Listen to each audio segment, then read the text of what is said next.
Hola, buenas tardes. Vamos a terminar ya con la última parte que entra para el tema del examen, que es el ejemplo que ilustra el nuevo modelo de razonamiento que yo os explicaba el otro día.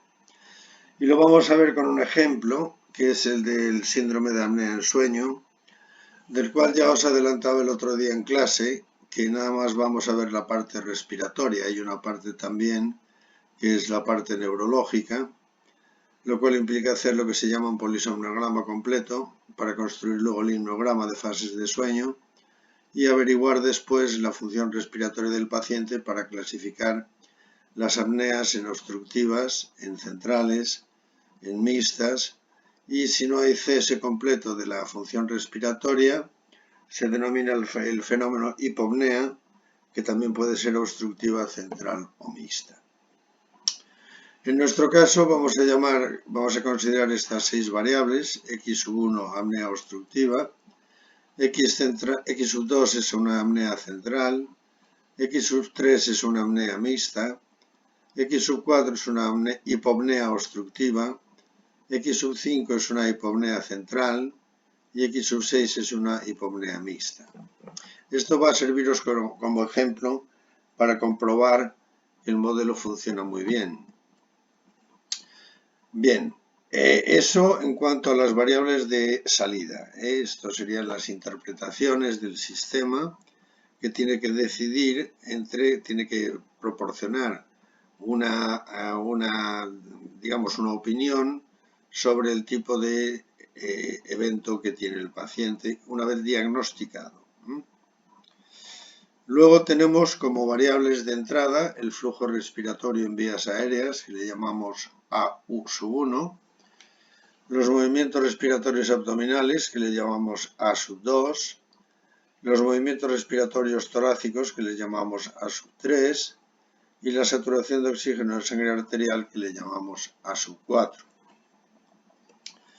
Bueno, pues conforme a nuestro procedimiento habitual, colocando las interpretaciones por filas, por columnas, x0, x1, x2, x4, x8, x16, x32. Ahora os explicaré lo que es esto.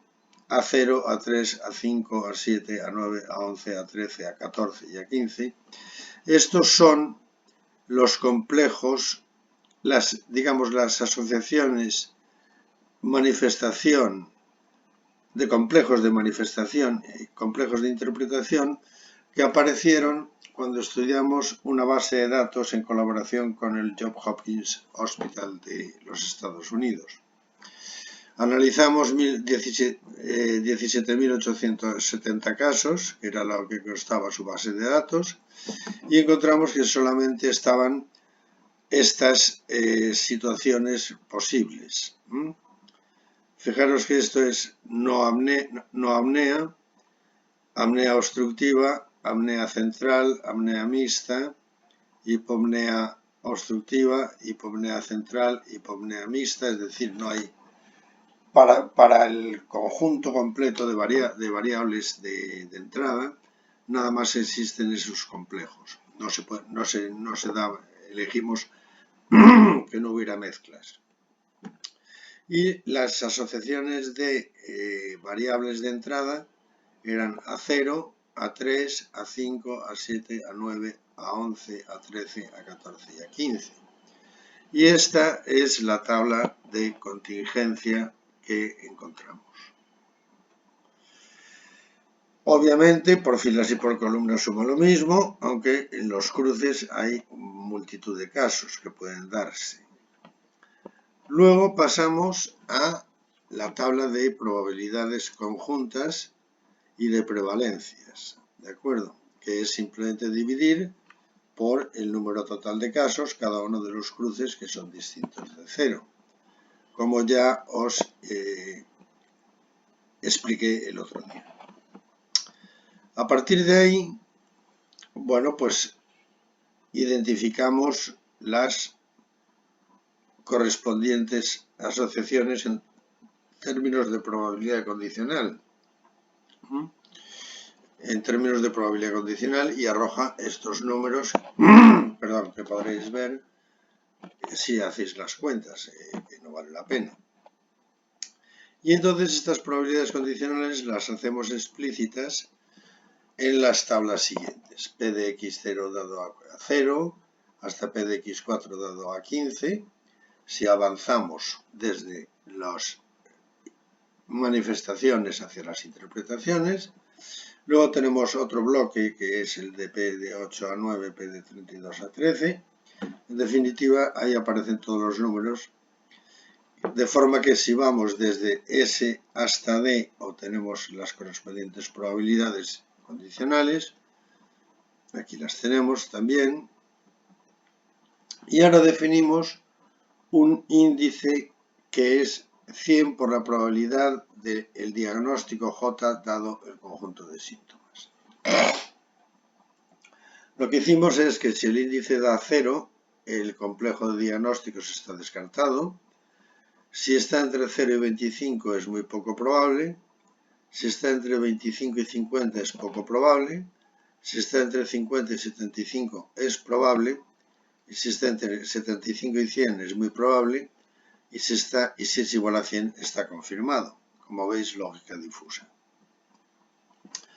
Vamos a analizar brevemente alguna regla. La regla 2 que dice, perdón, si no hay disminución en el flujo respiratorio y no hay esfuerzo respiratorio abdominal anormal y hay esfuerzo respiratorio torácico anormal y hay desaturación significativa en sangre arterial, el evento posible es hipoapnea y el tipo de evento es mixto y la plausibilidad es muy poco probable porque el índice obtenido es 6,1.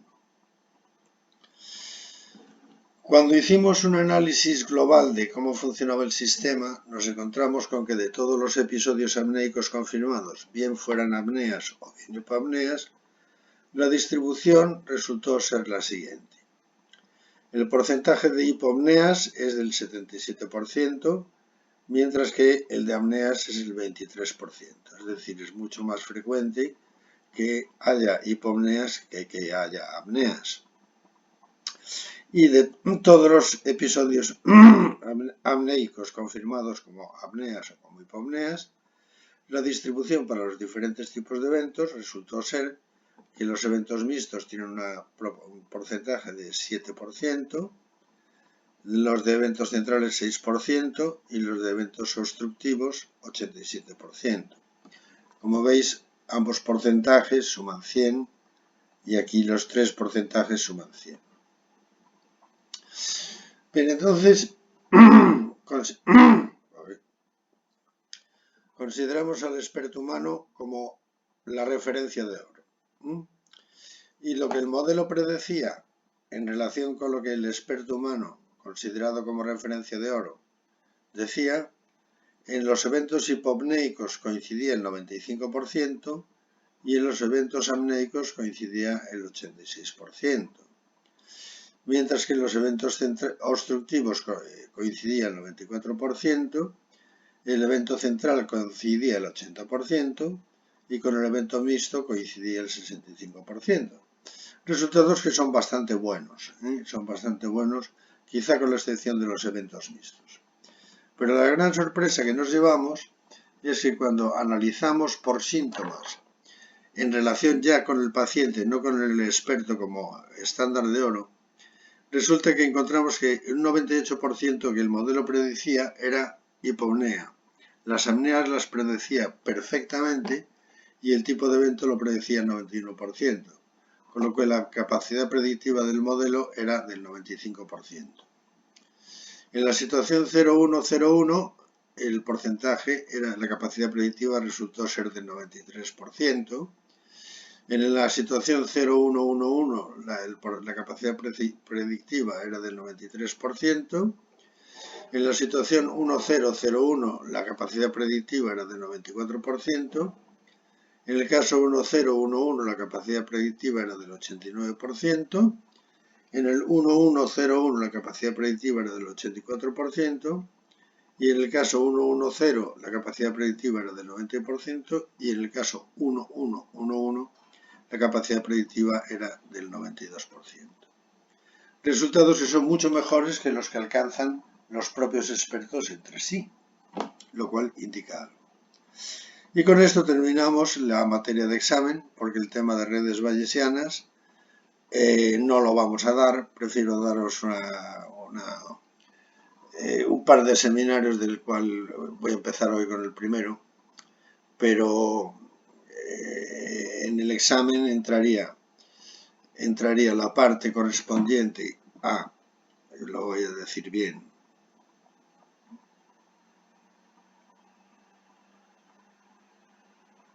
que quede bien claro esto,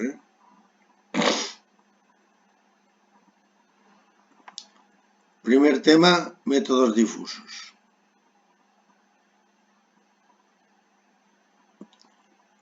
De cuál se hizo la teoría y un ejemplo y las prácticas. El tema 2 que entra es ese breve comentario que os hice sobre los métodos formales de representación del conocimiento.